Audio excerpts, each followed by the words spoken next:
Today on Real Growth Podcast, we're meeting with a very special guest, Mr. Chris Sikkema from the Episcopal Church. We're going to learn what exactly he does, his journey on how he got there, and some really great divine moments that I hope you all listen to and can take away from. Thanks for joining us. Okay, well, welcome everybody to a new episode of Real Growth Podcast. I'll be your host today. I'm Nick Pompeian, and we have a very special guest today, a friend of mine that I've actually been looking forward to this for quite a while. Everybody welcome Chris Sikkema. Woo! What's up, Chris? Hey, Nick. How's it going? I've been looking forward to this too. Things are going well. It's on a seasonable, feels like 75 degrees out in February. So yeah, I'm pretty happy all of a sudden. Yeah, me too. For those that don't know, we're in Rochester, Minnesota, and it usually gets pretty cold, especially in February. It's usually quite brutal, but it's been unseasonably warm, which I'll be honest, I love it. I do too. You know, I'm given to complaining no matter what the situation is. That's like my inner Minnesotan talking. So, you know, I'm annoyed that there's not 4 feet of snow and it's not negative 10 degrees. But I'm really not. That's a huge lie. Like, if I could have this weather all winter long, I would take it every time. No, I would too. And like sometimes I think, oh man, am I just like a really bad Minnesotan? And then I'm like, no, you know what? I'm really not, because I don't do anything in the snow. I don't ski, I don't skate, I don't snowboard, I don't snowmobile, ice fish, nothing. So I am kind of a bad Minnesotan, but like the reality of things is I would rather not have snow. Me too. The extent of my winter sports activity, I like cross-country skiing for about 15 minutes. You know, the second that it's actually downhill, I fall flat. I bought snowshoes a couple years ago, and again, a year with no snow. So I was basically just clomping on pavement at Quarry Hill, and it was pathetic. I would much rather, I'm happy to sit with a beer in the cold. That I really enjoy. But yeah, you know what? Some cribbage. You know. Oh, yes. There we now go. You are Perfect. talking. Okay, now you're talking. cool. Yeah. So anyways, yeah, I've been looking forward to this because we've actually been talking about this for quite a while, getting you on this podcast, because this is like really, truly a first for us, because I think you have an interesting story, and I also find it very fascinating with who you work on behalf of, sure. And it's just a lot different. It's different than what we've had in the past. So I'm super excited. So I guess the way I like to do this, Chris, is just banter back and forth, and you ask me questions, I'll ask you questions. We'll just go from there. But I guess the first thing that we should do is we should get to know Chris Sikkema. All right. Who is Chris? Oh, man, that's a big question. It really is, and I'm a fairly boring person, but I happen to find myself in kind of like interesting situations. I have this conversation with people all the time. They're like, oh, life is so exciting. I'm like, not really. But yeah, the people around me are always very interesting. Case in point here. But yeah, I'm Chris Sikkema. I'm from Rochester, Minnesota. I am a townie. I never thought I would be one, and then the siren song called me back here. But yeah, we like are most of us. Yeah, exactly. Yeah. And you know what? I am not ashamed of that. I think it's the greatest place on earth. Exactly. So I'll do the really quick spiel here. I left Rochester in 2005, went to Hope College in Western Michigan. My dad's whole side of the family is from there, and many of them went to Hope, small liberal arts school. Fairly evangelical, fairly conservative, which, you know, it's fine, whatever. Not my religious story necessarily, but hey, you meet all kinds of different people. Came back here very briefly after graduation, and then went to Vanderbilt Divinity School down in Nashville and studied American religious history. That has been a really expensive hobby. I was like, oh, history man. kind of is, right? I was a history major, right. And it's like, oh, man. Yeah, like, okay. I could have just bought a bunch of books, but I was never going to do that. Never. It makes you really fun at parties because everyone has like a really strong opinion on religion and history, so it's great. And America, people love those topics. But yeah, so I studied that. I got a master's down there. It was awesome. It was the exact opposite situation where like now it was like people much further to the left of me studying the same kinds of things. And so you just really get to know people with very interesting and disparate backgrounds. You think, oh my God, I didn't grow up with this or that. And now I'm like trying to negotiate it. Then came back here for another year, and then I moved to New York. I took a job with the Episcopal Church. It's the denomination I was raised in. Love it. So I work on behalf of the presiding bishop of the Episcopal Church in the communications office. I've bounced around a bit in that office and at that job. But yeah, we're based on 2nd Avenue in New York. And about, 6 years ago, they said, you can go remote if you want. And I finally found my way back to Rochester. Thought I would move to Minneapolis, ended up on the road all the time. And I said, no, I think this will be just fine. That's awesome. So that's like a really quick, so we'll get into kind of the nitty gritty more, but I've known Chris for a while now, quite a while. We went to high school together, go Spartans. And that's where I really met Chris and got to know him. We were on the homecoming court together too. We were kind of cool. And we've only gotten better since then. Yeah, I agree. Yeah, and now we share beers and coffee and it's just great. So like I said, I've always found this very interesting and how you got to where you got. So Chris, when you went to Hope College, like, I guess, what was your idea of what you thought you were going to do? Oh, yeah. Because I think that's really fascinating, because everybody that I talk to on this, when I do this, I like to understand, like, oh, yeah, what were you thinking of doing when you went to college? And it usually ends up being nothing to what they're doing today. That is entirely accurate. Yeah. I really wanted to be a teacher. I thought I was going to do English education because starting with American Studies in high school, a very, very interesting class where we tied together history and literature. I thought this is an amazing lens through which to understand American history and literature American literature at the same time. And so I made it all of half a semester and thought, oh my God, I don't want to do this. First of all, I don't have any of the natural talent to do that or patience. I cannot stand doing the same thing regularly, which is not a slam against teachers at all. They are so gifted, and I do not have those gifts. But I went instead, and I was like, I'm going to be an international relations major, which I very briefly did. And then I took a religion class. I've always been fairly religious, but I really, really took to American religious history. Just American history is fascinating to me. And so I thought, I'm going to be an American religious histories professor. No, didn't do that either. Hey, yeah, that's all right. I mean, my story in college is like super similar to that, where I thought I was going to be a doctor, like a lot of kids in Rochester, of course. Minnesota. And mine lasted a half a semester, and it's just like, oh, I can't do this. There's no way I can do this. So that ended quickly, and then I was then political science, and then it was, but I really love history, and it's just, I think that was the advantage of going to a liberal arts college. Absolutely. I literally do love the liberal arts education because it's a broad focus on many different disciplines, and I'm forever grateful. I went to a small college just like Chris. I stayed in Minnesota, not too far away from Rochester, about 45 minutes away, but so having that and having that being exposed to all the different disciplines, I felt was very helpful for me. But once again, I thought I was going to be a lawyer, and I'm not doing either. It's just like, what the heck? Yeah, there's hope for people who have no clue. No clue. But hey, that's all right, because we find our way, right? Absolutely. So here we go. Next stage. Okay, so now we're probably 2009, and you're graduating from Hope College. Yep. What happened next then? Oh God! So I was also a poli-sci major, a double major poli-sci in religion, and I studied for a semester in D.C., which is actually where I interned with the Episcopal Church originally. Okay. And I don't know what I wanted to do, but it was the bottom of the recession, and I thought I got to find a way. In history. Oh, terrible! If you wanted to find a job, good luck. Yep. So I was like, I have to go to grad school because I got to defer these loans. I will say I will sing the praises of liberal arts schools till the day I die, but good God, the price tag was nothing. I agree. Worth it in the end for sure. But so I got into Georgetown public policy, and I was going to go there, and I went and with one of my classmates from Hope found an apartment out there. And the whole time I was like, I don't want this. This is not something I want. I definitely don't want to add $100,000 to my debt.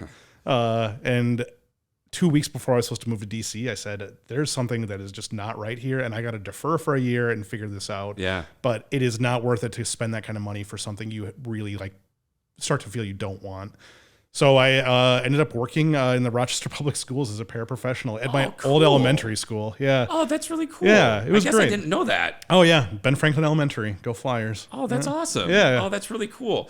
So then, Chris, with that, you said you had an internship with the Episcopal Church first. So is that basically then how you landed where you currently are? Because you had those connections. It was, yep. Okay. It took some time of basically saying, I'm not going to go get a PhD. First of all, because I'm not smart enough. Second of all, because I really don't. I can't focus that long. And I called up my old boss and said, hey, whatever you have, I will move wherever. I've got nothing holding me here. So let me know. And he said, if you want to move to New York, you can take this job. I said, sure. So what year would have that been then for New York? That must have been 2014. 2014. Yeah, so 10 years ago. So 2014, Chris Sikkema from Rochester, Minnesota, went to Hope College. Now he is going to, you went to Vanderbilt in between there. Yep. And now you're heading to New York City. New York City. The big city. That's big the apple. That's what we all call it. And okay, let's just talk about that experience a little bit. Please. Because I outside of going with my wife for, I don't know, back and forth for 16 months to Boston, which is way more doable, in my opinion, than New York City. I have no idea what a big city life is, especially in New York, the city that doesn't sleep. Let's talk about that for a little bit. And how did you have an identity? Like, that's something I'm super interested in with, how many people live there. How did you have hey, I'm Chris Sikkema. Yeah. I have an identity too. Yeah. So. Well, I mean, I guess part of the joy of New York is that you can release that if you want, but there are so many people that you kind of can just blend into the crowd. Yeah. Which is nice sometimes. Sure. I don't recommend it as like a whole life thing, but you find people. I was part of a congregation and, being like a religious late 20-something is like not a huge demographic in New York. And then you find other Minnesotans around. You have people to talk to. A couple times I walked out of my office and ran into other classmates of ours from high school. Crazy. It was just wild. I mean, even a place that big. But otherwise, you get into a kind of a routine. Yeah, a routine. Sure. Yeah, you get into a routine. And so, like, I lived in Queens in a little neighborhood that had my grocery store. It had my laundromat, the little cafe, a couple pizza places. Like, it felt like a small town most days. And then you just commute into the city and you'd walk the same block. You'd end up being on the train with the same people. The same panhandler singing Elvis songs. Elvis song, really one song every day for 3 years. But yeah, it's great because you can just blend in if you want, but otherwise you just find your small community and you just kind of stick with them. No, that's cool. And I think that's a great part of anywhere you go, sure. right? And I think that's something that I know I've always been a little bit more timid and afraid of. It's like, oh my gosh, like how would I find a group of people? But it's like anything, right? It's like, even like when you go to college, like I had those same feelings and it's just like, no, you find your people. So, exactly. And it takes a while sometimes. Yeah, it does. Yeah, you find them. Yeah. Right. But you find them. So now let's kind of get into the Episcopal Church. Yeah. So you're a religious historian, which is really cool. I like I said, I love history. So maybe we can talk about that a little bit. Yeah, please. Just briefly on the Episcopal Church, what happened, how did it become the Episcopal Church, and then I would also really like to know what exactly do you do? That's a great question. Cool. So let's start with kind of a brief history of the church, so everybody out there knows, like, oh, okay, I get it. Not enough people ask that about the Episcopal Church, and I'm so happy to share. Yeah. Okay. No, it's a very interesting institution. So it's at its root, it's descended from the Church of England. Yeah. So it's currently you can kind of trace that in countries that England colonized or had a large part in. The Anglican Church is what they call that, or the Church of England. The Anglican Church, really, though, it has a presence in all those countries. And in the United States, where you see it most is along the eastern seaboard, and specifically the southeast. So Virginia and the 13 New colonies, York. Right? Exactly. Yep. Those great institutions. Yeah. So I'm going to try not to get too deep into the weeds here, but one of the very interesting things about the Church of England is that you may remember Henry VIII. We get the bad rap of like, oh, he wanted a divorce, and that's how killed the all Church of his of England. wives, He right? killed a few of them. Divorced, beheaded, died. Yes, divorced, beheaded, survived. So he killed two of them. But he's pretty famous. He's got a show. He's got a musical. Henry VIII has all those? Yeah, Oh, that's great. Oh, who knew? Yeah. I'm not very clued into the culture. Yeah, I live in the 17th century most days. He broke off the what was then the Catholic Church in England and became his own little thing. And that's way oversimplifying it, but it's spread around the world.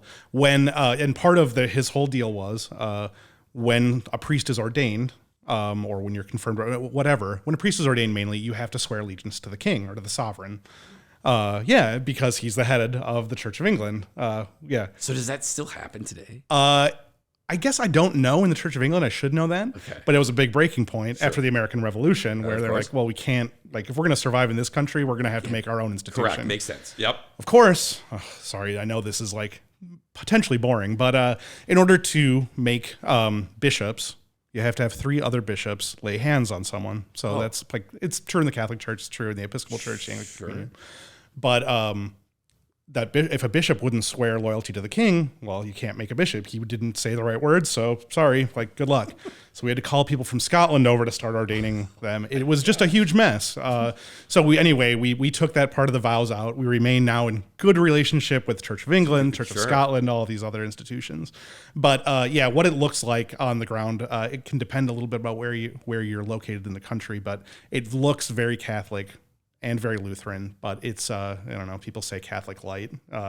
We tend to take a more progressive stance on social issues than either of those institutions. But the worship is very dignified in my experience. It's very staid. In the 1800s, we were very proud because like every rich person in America was Episcopalian.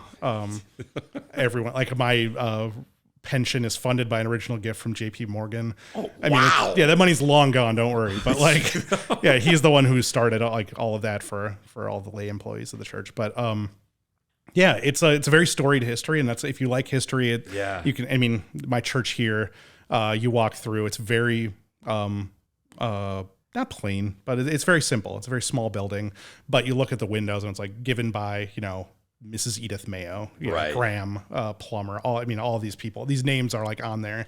And if you're from here, that it means something. Yep.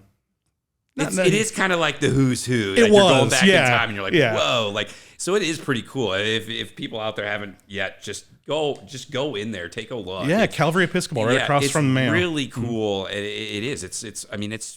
It's an amazing place that I think the Mayo brothers did they help They funded it. It existed before they got here, but they were. So it's a really cool place. Mm-hmm. So okay, well, thank you. I love history, so I was really hoping that you would actually give a little bit of that. So there's hours more where that came from. Don't worry. Well, perfect. Well, we'll have a cup of coffee, a red eye or something. Well, I won't have a red eye. I'll have a mocha, but I'll get you a red eye, and we can talk more about that. Thank you.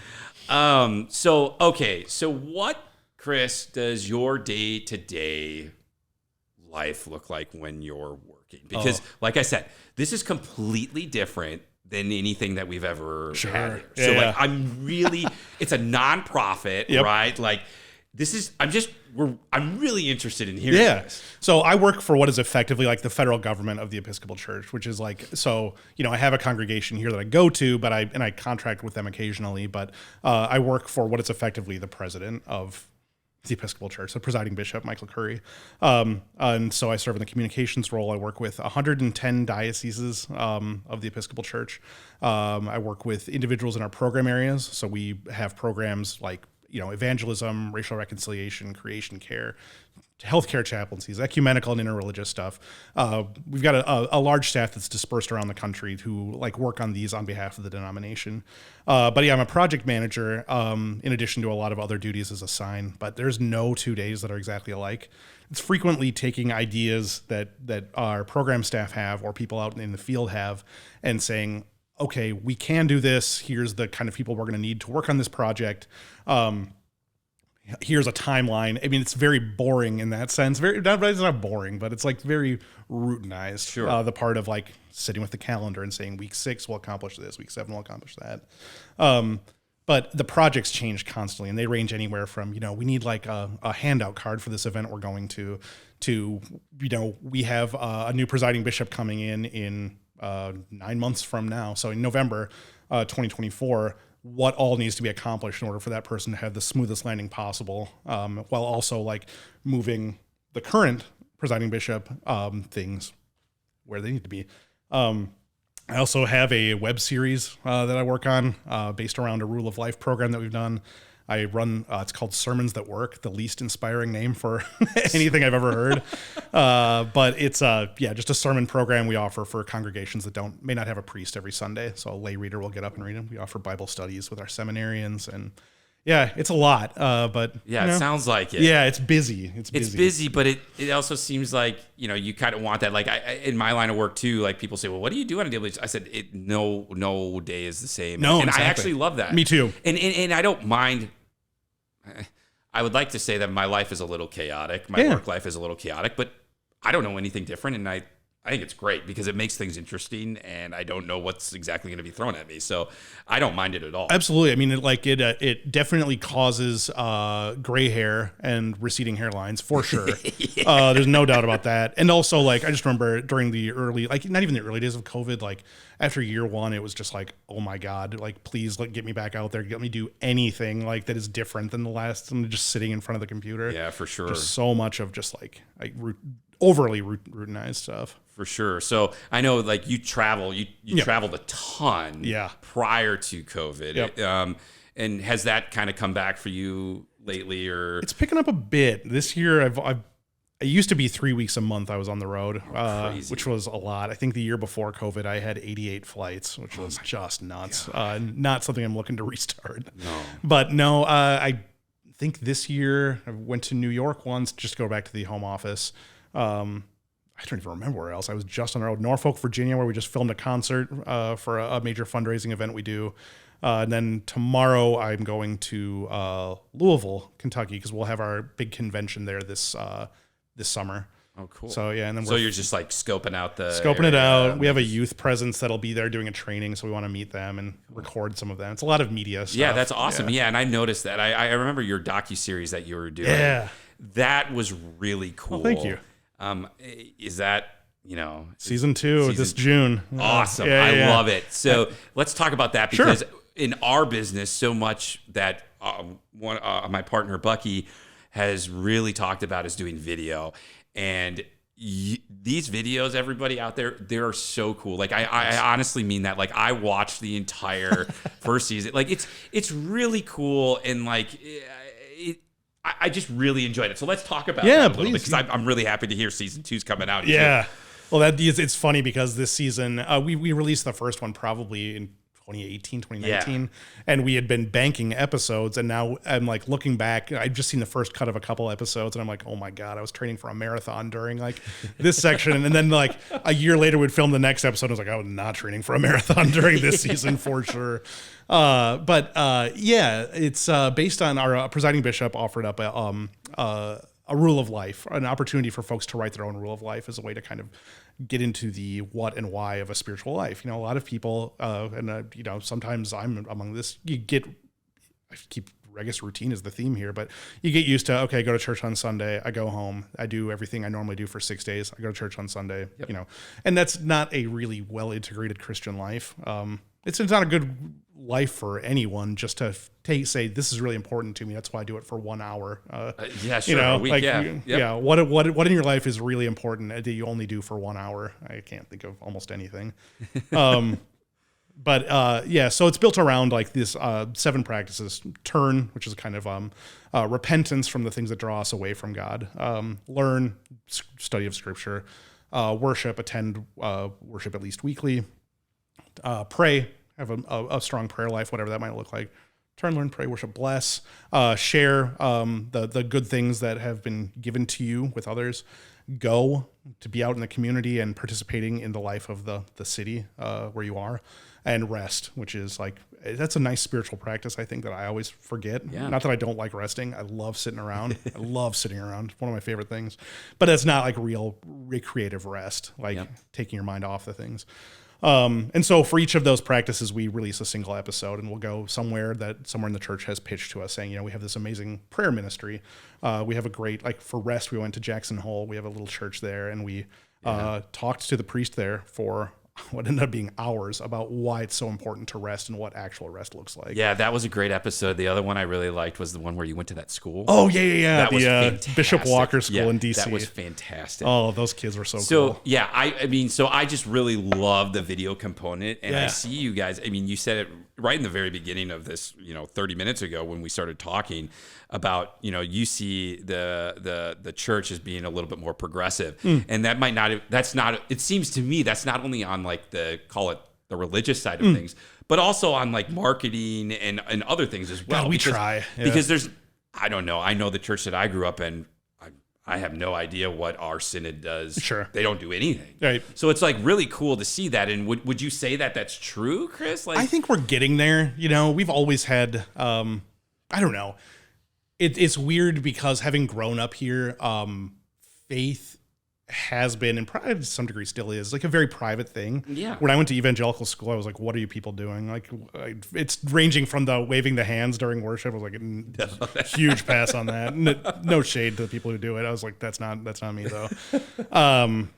But yeah, I think we definitely, our presiding bishop really has set that in motion for us. It's always been a very private, it mirrors the values of what was the upper class, which is, this is something we go do on Sunday and that's it. And mercifully, I think we've left that behind. It doesn't serve anyone to be like overly private. It doesn't serve anyone to be like in people's faces harassing them either, but there's got to be an in-between somewhere. Sure. Yeah. No, and I think that's great. And what I've noticed is, it does seem like just you as a person, like, you're very approachable. Oh, thanks. And and you're easy to talk to. And if the teachings of the Episcopalian Church is anything like you, shucks. it's Jeez, like, gosh, Nick. this seems like our super welcoming community. I mean, we try. And progressive and looking for changes and how they can do things better. Reach out to people in various different ways other than just church, because in my opinion, there's more to religion than just going to church. You're absolutely right. I think one of our classmates from high school, Ryan Hemmer, Yeah, sure. I remember you said this, Yeah. And maybe he didn't come up with this, but I'm going to give him credit for it. He said, if going to church on Sunday makes you a Christian, like being in a garage makes you a car. And I'm like, okay, there's just pieces of that like I would probably dispute if I had a few beers in me, but I think that's ultimately true. It's ultimately true, and thank you. That's so kind. I don't know. You feel a call to these things in some way, and you try and build on them. You say, I want more of this. I want more of what I felt this one time. And so you just try to cultivate it the best you can. And, yeah. Yep. And you obviously have a passion for it, and you're obviously very good about these things. And I think for people out there that are looking to just get into something, you have to have a passion for it, right? Yeah, you have to, or have a calling, in your sense, that could right? be, yeah. And I really do think everyone. I'm like super Calvinist secretly, which is like everyone is actually called to something, whether we can acknowledge it, whether we understand it, whether we rightly do it or not. And sometimes that's your work, and sometimes it's not. Sometimes it's your hobby. Sometimes it's being a parent. Sometimes it could be anything. But yeah, I really think you find where you come alive, where you feel that spark. And yeah, once you find it, like, you don't ever want to let that go. And I work too much, but there's balance in chasing down those things. Yeah. It can become obsessive, which is not ideal either. But yeah, no, for sure. And I think that's something that we all have to, be careful of in whatever you do, right? And, you talk about balance and things like that. And, but tell me about where you find your spark. Yeah, I mean, I enjoy people, and I know that's like really it's like shocking. It's just kind of like very broad, but I enjoy people, and I think I'm in the business of people, and it's really interesting because this sounds kind of creepy, but like my wife and I have had these conversations several times because I kind of beat myself up sometimes about I don't have any hobbies, and my wife said, Nick, your hobbies are people. And I'm like, God, you make me sound like a serial killer or something, right? Like, it depends what you're doing to the people, I guess. Over here or whatever, it's just like, and it's like, but it's true. And that's because it's so much of my life, right? Like, I go to work every day, and what do? I talk to people. Yeah. I talk to people. And to be in sales and things like that, you almost have to be a people person, you right? Must. You have to. You have to be relatable, approachable. And so, for me, I really enjoy that aspect. Sure, are there times where I'm like, oh my gosh, I get a phone call and I'm like, oh, of course. But like for the most part, I just love people, and that's a passion of mine. And I could do probably a lot of different things with that. But real estate for me has been just a really good fit in that aspect, because it's something that I do day in and day out, and talking with people and having conversations and doing things like this. It's just. It's something that I truly enjoy doing. So, well, let me tell you, I don't know if I've ever told you this story, but I'm really bad at transitions, and so moving around a lot. Like I really enjoy it, but it's always hard, and I especially hate not knowing what's coming. And so when I moved back to Rochester, now 6 years ago, I think, I went down to the coffee shop. Yeah. And I was sitting there, and I was like, I didn't even know who lived in Rochester at this point, and I was just in a terrible mood, which I'm always in a terrible mood when I'm in those situations where I don't know what's coming next. Thinking I'm going to move to Minneapolis. No clue what's happening with work. And I see Nick Pompeian from high school, and I was like, I'm just not in the mood to like talk with high school people right now. I just need to like, and so I hide my face. And then what happens? But Nick Pompeian walks over and goes, Chris? And let me tell you, that made such a difference for the better in my life. So honest to God, it's hard to qualify or quantify what a difference that made in a place where I was in a mood to do anything but. So thank you. Well, but so I just want to affirm you. Yeah. Thank you. But I think so another thing I see and I hear, something I know about you is that you care deeply about places too, which, we're in our hometown. Correct. Tell me, if you don't mind me being an interviewer here for a second, tell me what you love about Rochester and the area surrounding. Yeah, I mean, I of course I love Rochester, and you do too, and we come back here because for me too it was kind of like a calling. Now, yes, my father was in the real estate business, and that was a big thing, but this always just felt like home, Chris. Mm-hmm. I love the community. I loved growing up here. I never had the sense of like a lot of people that live here, I'm not going to ever move back. There's nothing to do. I never had that sense ever. Like, I'll be honest, I just didn't. I always felt very comfortable, very welcomed. I feel that this is a very inclusive community that really fosters and caters to families and just making people better citizens. Mm-hmm. And Rochester has given my family so much, right, that I wanted to come back and I want to make a difference. Now, I'm in a time in my life where I have 2 little kids. I have a wife. We're figuring like our lives out together as the Pompeian family. Mm-hmm. And so, giving back to the community maybe comes in different forms, but like I'm committed to this place, right? And I know that I want to create a legacy of hope and love, is what I told my wife when we got married. I want to create a legacy of hope and love for my wife and our family here in Rochester. How about that? And what does that look like? I don't know yet. No, but that's okay. It's going to look different constantly, right? We're on our journey to do that. So yeah, Rochester for me has just been this unbelievable place that has been a place of giving and just a lot of growth and opportunity. And like I said, it's just been super welcoming. It's home. Yeah, and your family especially have been such gifts.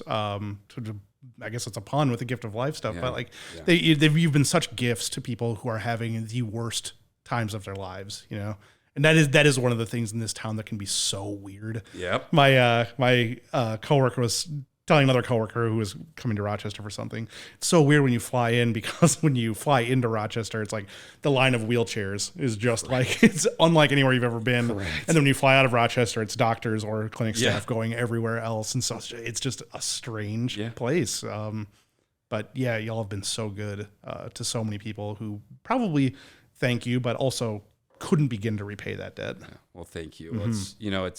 It's something that my father set out to do, and we continue that on. Mm-hmm. So yeah, it's been a very great thing. And like I said, Rochester's been so good to us. Yeah. But I see that we're getting close here. Shoot. So, but here's the thing. Happen?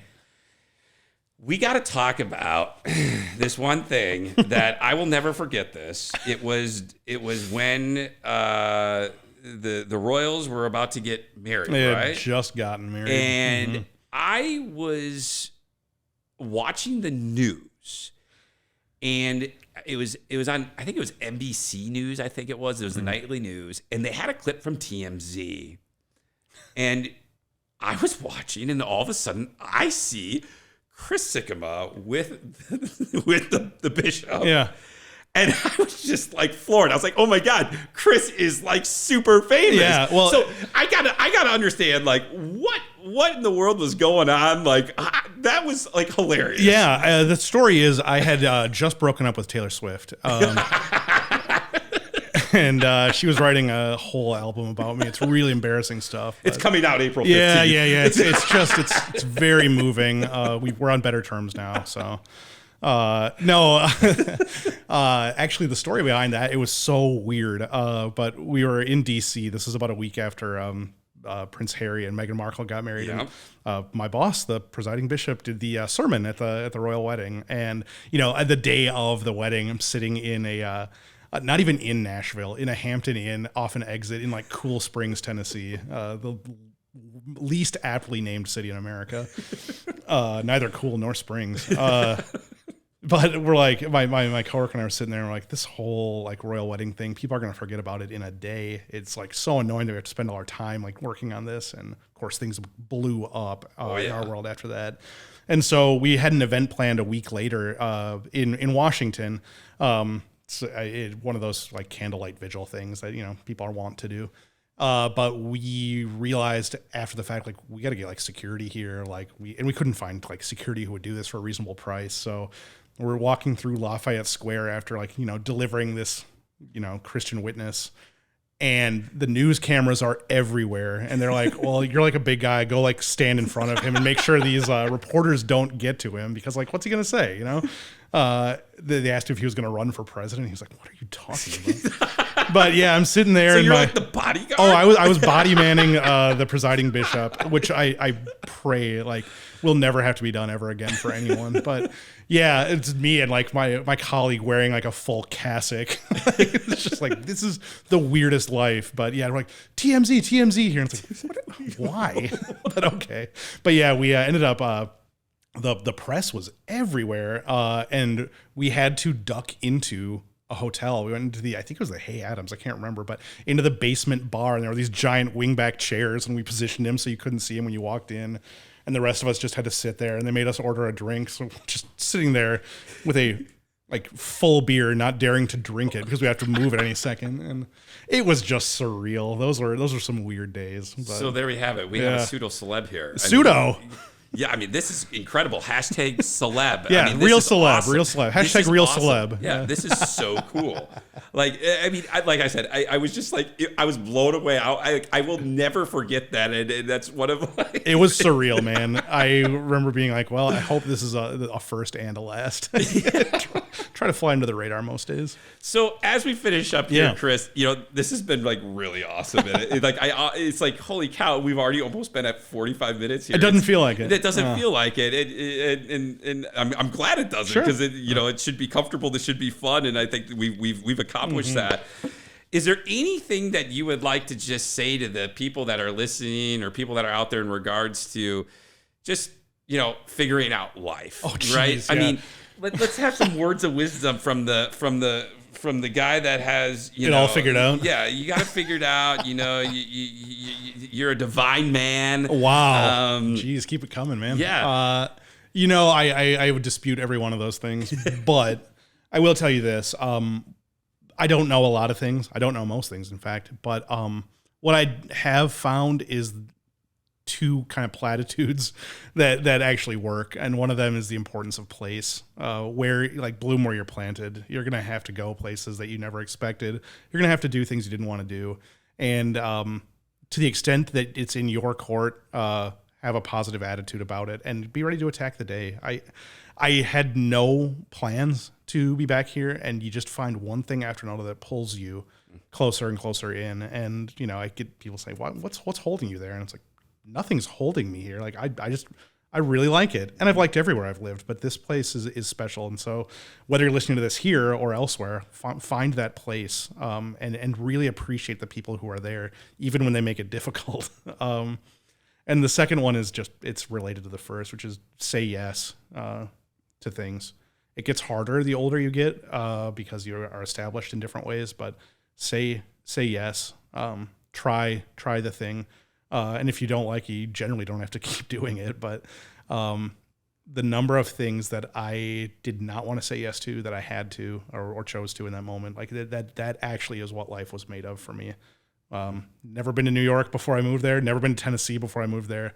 And I would never give those experiences up for anything. They weren't perfect, I will tell you that. I left both of them, but they were extraordinary in so many ways. That's amazing. Yep, we're all on a journey. That's it. And God, I hate sounding like a gym class like motivational poster, but they're right at least twice a day. Yeah, that was very eloquently put.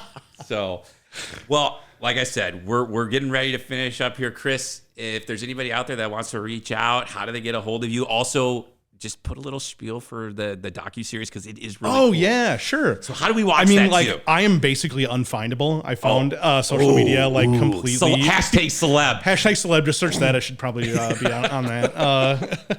If you're interested in the Episcopal Church and the work that I do, my fingerprints all over the website, but episcopalchurch.org. The web series is called Traveling the Way of Love. It's really fun. June 2024, we'll drop the second season of it. And we'll go such places as my old stomping grounds in West Michigan. We'll go to the Appalachian Trail. We'll go to Paris, which is great. Mr. Worldwide. That's me. Yes. Awesome. Yeah, flying not business class. What's that? Economy. Worldwide. But yeah, or reach out to Nick. Nick knows how to put me in contact with people. Yeah, I can do that too. Yeah. Well, once again, really appreciate this. This is a long time coming. This has been really, really fun. And like I said, it's unique in the way that everybody's connected in a way. Indeed. And it doesn't matter what we do. We all face similar challenges and we go through similar things. And this was just like really cool because, like I said, we've never had nonprofit, let alone someone from the church. So thank you for taking the time. Oh, thank you. Thank you for telling your story. Thank you for sharing what you do and having some words of wisdom and other fun stories. Thanks.